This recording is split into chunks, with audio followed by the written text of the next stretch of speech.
Hello everyone, welcome back to my channel. আমার নতুন একটি ভিডিওতে তোমাদের অনেক অনেক স্বাগত, অনেক অনেক ভালোবাসা জানাই। মেয়ের গলা পাচ্ছ, ওকে স্নান করাচ্ছ ঠাম্মি, সেজন্য ও কান্না করছি। তো এদিকে আমি ভিডিওটা শুরু করে দিলাম, কেন বলো তো, সকাল থেকে দেখো 10টা বাজতে 10, তো এখনও অবধি মানে ভিডিও শুরু করিনি। তো সেজন্য ভাবলাম যে অনেকটা বেলা হয়ে গেছে, তো ভিডিওটা শুরু করি চলো। তো এখন রেডি হয়ে গেছি, আর বিছানায় যে ব্যাগপত্র দেখো সব কিছু ছড়ানো ছেটানো আছে, মানে এগুলো সব নিয়ে যাব বলে নিয়ে রেখেছি। তো তো কোথায় যাচ্ছি সবটাই বলছি। তো যাচ্ছি হচ্ছে, আগের দিনে বলেইছিলাম যে আমার বোনের সামনে বার্থডে আছে। তো সামনে বলতে আজই বার্থডে, আর তোমাদেরকে বলিনি যে আজকেই বার্থডে, তো আজকেই বার্থডে, তো সেই জন্য যাচ্ছি। তবে এই ব্লগটা তোমরা কদিন পর পাবে, এখনই আপলোড করছি না, কটা দিন পর পাবে। আর এখানেতে এই যে বোনের জন্য যে শাড়িটা নিয়ে এসেছিলাম, সেই শাড়িটা, তারপরে এখানে মেয়ের টুকিটাকি কিছু জামা আছে, আমার কিছু আছে। তবে যদিও আজকেই ফিরবো, মানে সন্ধ্যার মধ্যে ফিরে যাব, তাও নিয়েছি, কেননা বাচ্চা থাকলে সঙ্গে মানে এক্সট্রা কিছু নিতেই হয়, জামা কাপড় কখন ভিজিয়ে ফেলবে বা কখন কী হয়ে যাবে তার ঠিক নেই। তো এটাই বলার ছিল। আর এই যে আমি এই সিম্পল এই কুর্তিটা পরেছি, যা গরম, মানে শাড়ি কিছুই পরিনি। শাড়ি যদিও একটা ব্যাগে নিয়েছি শাড়ি, তো ভাবছি রেখে দেবো, আর শাড়ি নেবো না, কারণ এই মানে কুর্তিটা পরেই যা গরম লাগছে, ভালো লাগছে না। ভাবছি শাড়িটা রেখে দেবো, শাড়ি আর নেবো না। যদি পরি মায়ের বা বোনের কারো শাড়ি পরে নেবো যদি ইচ্ছা হয়। তো চলো, তোমাদের দাদাভাই স্কুল থেকে এসে গেছে। আর হ্যাঁ, আজ হচ্ছে শনিবার, তোমাদের দাদাভাই স্কুল টিফিনে ছুটি হয়ে গেছে, তারপর মর্নিং, তো সেজন্যই জাস্ট বাড়ি এসে স্নান করতে চলে গেছে। আর ছেলে স্নান হয়ে গেছে, ও 4 চাকাটা নিয়ে আজকে বেরোবো, তো সেই জন্য 4 চাকার ওই চাকাতে একটু জল দিতে গেছে। ওকেই বললাম যে যা জল দিয়ে গাড়ির চাকাতে, ও জল দিতে গেছে। এদিকে আমরা তো সবাই রেডি হয়ে গেছি, কিন্তু মেয়েকে রেডি করানো হয়নি। আসলে ওকে একটু লেটেই করাচ্ছি রেডি, কেননা ও জামা প্যান্ট পরলে না অস্থির করবে, সঙ্গে সঙ্গে যাওয়ার জন্য বায়না করবে। কোথাও গেলে ওর তো আনন্দের শেষ নেই। তো এদিকে মেয়েকে রেডি করিয়ে দিচ্ছি, আর ওই যে চুলের ক্লিপটা ওকে আগে লাগিয়ে দিতে হবে। চুলটা যে আঁচড়ে লাগিয়ে দেবো ক্লিপটা, তারপর মানে সেটা আর ওর তর্স হয়েছে না। তো দেখো এদিকে সবাই রেডি হয়ে গেছে, এবার আমরা বেরিয়ে যাবো।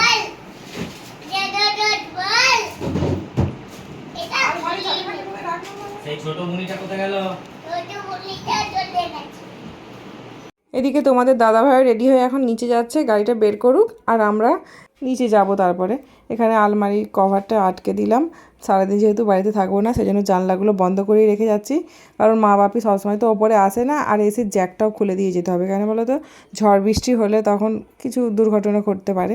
আসলে আমরা কোথাও বাইরে গেলে দরজা জানলা সব কিছু লক করে রেখেই যাই, কেননা মা বাপি, বিশেষ করে মা তো ওপরে ওঠেই না। আসলে এতগুলো রুমে জানলা দরজা লক করা একা পক্ষে সম্ভব নয় তাড়াতাড়ি করে, সেজন্য আমরা ওপরটায় আমরা সব কিছু ক্লিয়ার করে রেখেই যাই। আর এদিকে তোমার দাদাভাই তো গাড়ি বের করে দিয়েছে, আর কী রোদ গরম দেখেছো, রোদ যেই পরিমাণ আছে আবার গরমও তার ডবল, এত রোদ গরম ছিল সেদিন। আসলে এই ব্লগটা তো তোমরা কটা দিন পর পাচ্ছ, কটা দিন পরেই তোমাদেরকে ব্লগটা দেবে বলেছিলাম, এডিট করে উঠতে পারছিলাম না, তো সেই কারণে ব্লগটা তোমরা কটা দিনই পর দেখছো। তারপরে তো আমরা বেরিয়েই পড়েছি, এখান থেকে যাব এখন কেকের দোকানে, কারণ বোন ফোন করে বললো যে আসার সময় কেকটা নিয়ে আসিস, আর ওরা আগের দিন চলে গেছে। তো আরামবাগ থেকেই কেকটা অর্ডার দেওয়া ছিল, তো সেই কারণে যাবার সময় আমরা নিয়ে যাব। আর শুধু কেক নিয়ে গেলেই হবে না, যাওয়ার সময় একবার বিশাল হয়ে ঘুরে যেতে হবে, কেননা বোন বলেছে যে ওই আসার সময় একটা 1 পিস নিয়ে যেতে, আর 1 পিসটা পরেও কেক কাটবে। তো দেখি একবার বিশাল হয়েও যাব ভাবছি। আর এদিকে আমি ভয়েস দিচ্ছে, মেয়ে কথা বলছে, মেয়ের গলা পাবে তোমরা। আসলে ও এখনও ঘুমায়নি, ও খেলছে, তো কি করব আমি আর কতক্ষণ ওয়েট করব ওর ঘুমাবার জন্য, কারণ ও ঘুমালে ভিডিওতে ভয়েস দিই, এতে আমার সুবিধা হয়। তো আজকে ঘুমায়ও নি কিছুই না, তো ওকে নিয়ে আমাকে ভয়েস দিতে হচ্ছে। তো এদিকে দেখো বোনের জন্য আমার ড্রেস নেওয়া হয়ে গেছে, এই দুটোর মধ্যে আমার দুটোই ওকে ভিডিও কল করে দেখিয়েছিলাম, তো একটা পছন্দ করেছে, কোনটা নিয়েছে দেখাচ্ছি চলো। বাইরে সব কিছু কাজ কমপ্লিট করে ফাইনালি এখন বাড়িতে ঢুকছি আমরা। আমাকে আনতে এসেছে আমার বোন, বই দেখো আমার সামনে দিয়ে হেঁটে হেঁটে যাচ্ছে, তার পিছনে আছে আমার মেয়ে, এই যে ওদের জন্য আস্তে আস্তে হেঁটে যাচ্ছে। আর এদিকে আমার ওড়নাটার অবস্থা দেখো, ওড়নাটা পুরো মাটিতে ঝুলে ঝুলে যাচ্ছে। আমার আসলে খেয়ালই নেই যে আমার ওড়নাটা মাটির মধ্যে ছুঁয়ে ছুঁয়ে যাচ্ছে। আর এদিকে আমার অবস্থা দেখো, একটা হাতের মধ্যে কতগুলো জিনিস, সেজন্য একটা একটা করে পড়ছে এবার। তো এই সমস্ত নিয়ে পোটলা পাকিয়ে এখন বাড়ির মধ্যে ঢুকছি। তো ঘরে এসে কিছুক্ষণ সবার সাথে গল্প হলো, এখন বোন ওই ঘরে রেডি হচ্ছে। আর চলো কি কি রান্না হয়েছে তোমার সাথে শেয়ার করি। না ওটা ভালো তো, ওটাও থাক না। ঘাম দিয়ে ভিজে গেছে, ভালোই তো হয়েছে শাড়িটা। ভালো হয়েছে, খুলে দেখো কাজটা দেখো। ভালোই হয়েছে নাকি? ওই যে কার লাখটা যেমন এটা তেমন।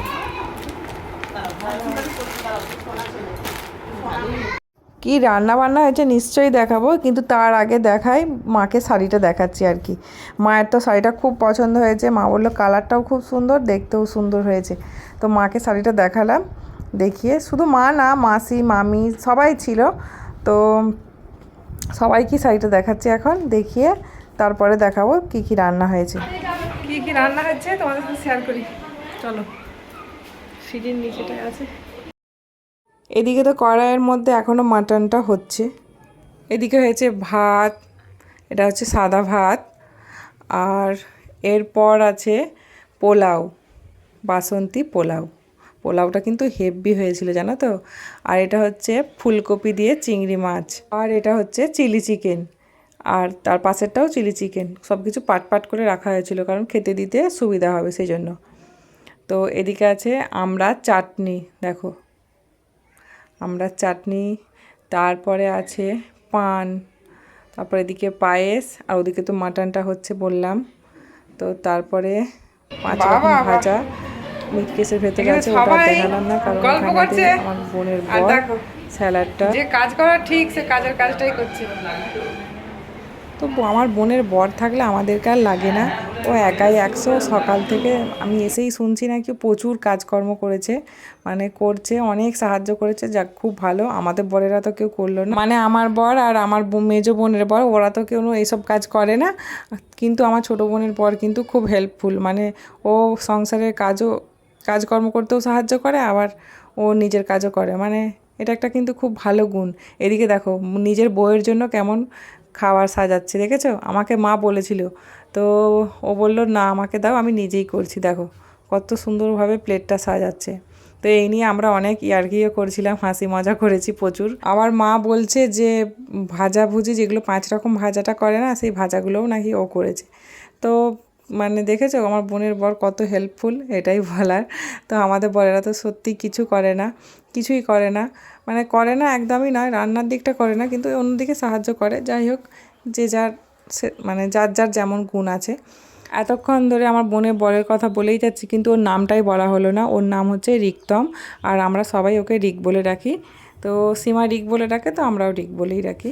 তো ও এদিকে রিক খাবারটা সাজাচ্ছে, সাজাক। এদিকে দেখি আমার ছেলে দেখো সীমার জন্য কি করছে, মানে ওর তো মনিও বলে না, মাসিমণিও কিছুই বলে না, ও ছোটোবেলা থেকে ওর নাম ধরেই ডাকে, সীমা ওর নাম, তো সীমা বলেই ডাকে।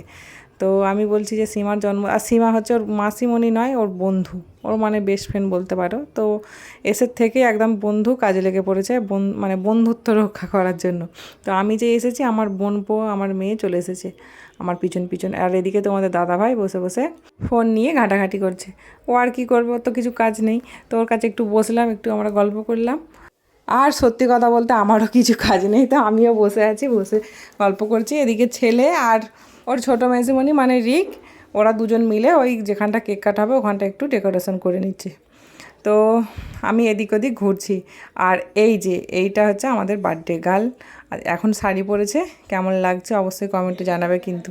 আর যারা ওর ছোট ভাই বোনেরা আছো ওকে অনেক ভালোবাসা, আর যারা বড় আছো ওকে অনেক আশীর্বাদ করবে যাতে ও জীবনে বড় হতে পারে। আর হ্যাঁ বলে দিই, বোনের বার্থডে ব্লগটা আমি 2টো পার্টে ভাগ করেছি, কেন বলো তো, অনেক ব্লগটা বড় হয়ে যাচ্ছিলো, কারণ 30-35 মিনিট ব্লগ হয়ে যাচ্ছিলো। তো সেই কারণে আজকে একটা পার্ট দেখবে, নেক্সট পার্ট পরের দিন দেখবে। তো আজকের পার্টটা এখানেই শেষ করছি, দেখা হচ্ছে আবার নেক্সট পার্টে, কেউ মিস করবে না কিন্তু। তো চলো টাটা।